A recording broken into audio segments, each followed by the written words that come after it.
Hi, good evening. Thanks for joining us. President Obama says it's time to take action on climate change, and he unveiled a plan today to battle global warming. It takes aim at a big source of heat-trapping gases, America's coal-fired power plants. Our coverage begins with Mark Smith of the Associated Press. President Obama says climate change isn't pausing for a gridlocked Congress, so it's time for him to take up arms.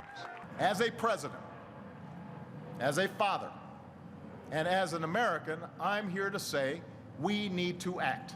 On a steamy day in the nation's capital, Obama said whether it's paying the bill for destructive and deadly storms or battling the effects of runaway fires and drought, Americans are too busy dealing with human-caused warming to deny it. We don't have time for a meeting of the Flat Earth Society.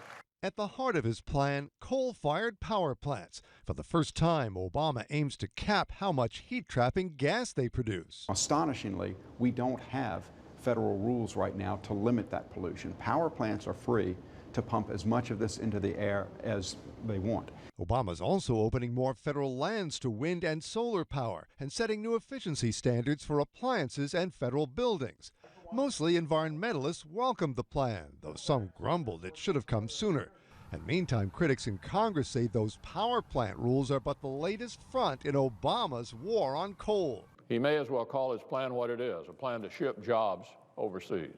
While others say the consumer will pay for more job-killing bureaucracy. Regulatory activities which we believe are unnecessary because carbon releases in the United States today are going down primarily due to the use of clean-burning natural gas. In fact, some of these rules will take years to implement. But there is an immediate question whether to build the Keystone XL oil pipeline from Canada. Republicans love Keystone, but environmentalists call it a carbon bomb. Soon the State Department will rule on that political hot potato.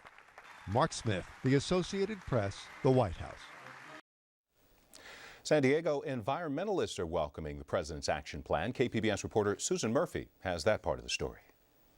San Diego faces a range of climate change impacts if current warming trends continue. Scientists project within 3 decades, sea level could rise 12 to 18 inches. San Diego's average temperature could increase up to 4 degrees Fahrenheit, and the region is on track for severe water shortages and more wildfires. Masada Disenhouse is a climate change activist and a leader of SD350.org. She says she welcomes President Obama's plan of action, but wishes he would have expressed more urgency. We've already increased 0.8 degrees Celsius, and scientists estimate that we have another 0.8 degrees in the pipeline already from the amount of carbon we've put in the atmosphere in the last several decades. So we're already at 1.6, so we've only got 0.4 to go. 2 degrees Celsius has been the threshold to avoid climate change's catastrophic effects. Disenhouse believes there's still time to reduce greenhouse gas emissions and turn things around. She says San Diego is doing a lot of things right. We're #1 in rooftop solar. We've got something like 23,000 home installations of rooftop solar, and we have potential for a lot more. Disenhouse hopes San Diegans will take a cue from the president and get involved in preserving the environment. Susan Murphy, KPBS News.